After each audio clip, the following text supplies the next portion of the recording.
Everybody, we're going to be covering a really important topic about Asian hate, so hopefully you can stick around and learn a little bit more about it after this.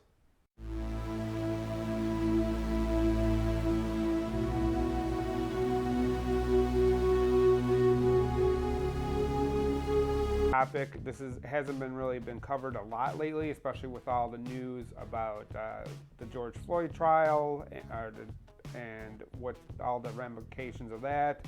There's a lot of bad stuff going down throughout this country, so it's hard to cover everything. Before we get started though, if you like what I do, please like the video below and subscribe so you can never miss my next videos as they come along. So let's jump right into this. This is Asian Americans sharing their experience with hate. People have shouted at me, "Me love you long time," more times than I can count in my life.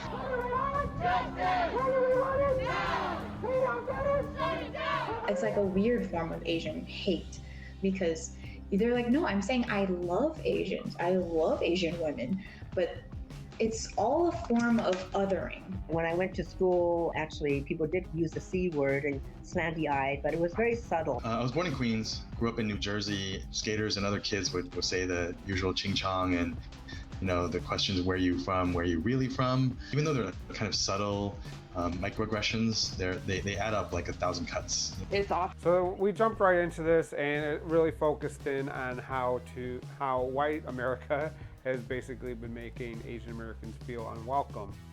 And it primarily stems from making them feel like outsiders, and they're Americans just like everybody else. So it's not really the greatest thing to be doing. We really need to make sure that we're paying attention to what we're saying and what we're doing in order to make everybody feel welcomed, and nobody should have to endure racial slurs and saying, oh, but I really love Asians. That just, it doesn't make any sense. You want to just love people as people, treat everybody as equals, and not that you don't see color, because that's ridiculous. You want to make sure that you are recognizing your personal bias and making sure that you are treating Asian Americans like you would want yourself to be treated if you were in their place. It's pretty simple stuff. It's in the case that I am othered, both to my face and unintentionally. Asians in the U.S.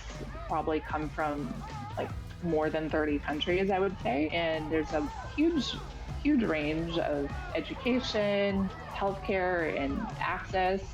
This will often mask disparities in what a Pacific Islander might face versus a Southeast Asian might face. Chinese have always been known as a model minority because we tend to keep quiet. And I think that's going to change because we no longer can be silent. We don't, have. So this is a really good point. When we're talking about Asian Americans, we're talking about dozens and dozens of countries across Asia, right?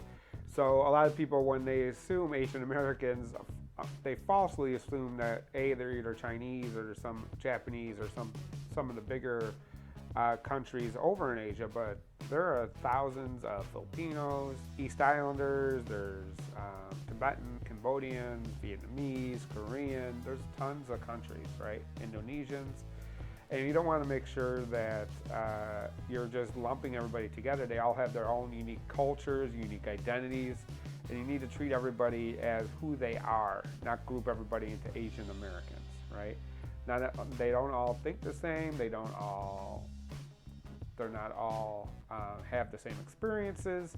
Each culture is different, and you want to make sure you're celebrating each culture to the fullest and not grouping everybody in and generalizing as a big group. Now, when she mentioned model minority, what that means is in this country for a very long time, Chinese Americans were seen as the model minority. Basically, they're going to do so well. They always do well. They're quiet. They just blend right in, right? And that in itself is a form of racism because you're again separating them from everybody else, and then you're pigeonholing them into certain careers, certain types, and that's not what you need to do. Each person is an individual and needs to be treated as such, making everybody feel that they're different is not the way to go. Rich uncles or trust funds that we can rely on. When I realized that it's not a meritocracy, when you look at the bamboo ceiling and how many Asians actually get promoted from being on the front lines at jobs to executive ranks and having a seat at the table, it's sad how kind of disproportionate it is. People think Asian women are submissive and quiet and docile and agreeable and petite, and that felt present in like dating. So treating, again, women as what's happening with women in particular is a lot of Asian women are fetishized by white Americans, and it's not a really good way to go. It's, again, a form of racism.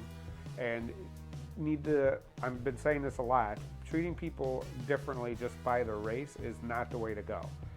These women in general, and Asian women in particular, are treated poorly, mainly because of their perceived, like she said, docileness or perceived petiteness, that they're somehow softer or quieter and they're not going to fight back. And it's really caused a lot of Asian women to be attacked. And moving forward, that's definitely not something we want to have happen, is violence. Dating life as well as work life. It's not in the public eye, let's say, as much as the racism against blacks. I can't help what I look like. Definitely, my parents had it very hard. They were first generation, immigrants, and my dad came over in the 1930s, and he put himself through school because people just kind of mocked him for studying English. If they said, "Well, are you going to study English? Go back and sell opium back in China." And just recently, my mom asked me if she thought Krav Maga class would be good for her to take. My parents, or I would say specifically just my mom, is of the mindset that Asians are well liked. They're not going to be violent with us, not like with, black people. We're the good ones. And I'm like, that's just as harmful. Just because of our race, people assume that we are immigrants. It's very weird to be of this country, but also to feel so outside of it because of how other people treat you. Well, our parents give up a lot to come to this country. I think a lot of that is what kept us all so quiet. And now we're kind of realizing that that's not okay. So again, we want to go back to this model minority is what they were talking about. Oh, we're well liked, or they won't come in violence to us. And the opposite has been happening, right? The opposite has been true, especially over the last few years, especially with COVID-19.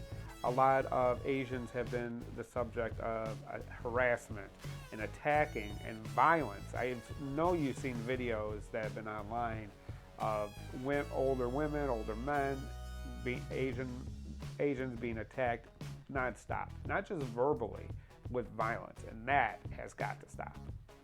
The lawmakers and the movie execs and all of the people that are in power, which is white people, I think that they need a mirror held up to them about how harmful whiteness is. I'm very hopeful that our younger generations will grow up with the culture of speaking up and speaking out about things that are wrong. To see Asian people as not foreign and as active members of American society is the only way that we can actually ever move forward from this moment that we're in. Let's wrap up the video here by talking about making sure that we recognize that Asian Americans are Americans first, right? The people from Asian countries are not foreigners. They're not here taking jobs. They're Americans, right? They're working, they're living their lives. They need to be treated as such. And it's despicable the way people have been treating Asian Americans in this country over the last few years, especially led by our former president, who stoked those fears by calling COVID the Kung flu or the Chinese virus or the China virus or whatever the heck he called it. It was disgusting then, it's disgusting now, it needs to stop. So hopefully you take some of their own personal words that they spoke here and use that as your own motivation to improve the way that you are looking and treating Asian Americans as a whole. If you like what I did and you like how I added some value, please like this video below. In the comments, tell me one thing you're going to do to try to help improve the relations and the experience of Asian Americans in this country. I'd love to hear what your comments are. But until next time, I'll see you around the internet. You have a great night. Bye.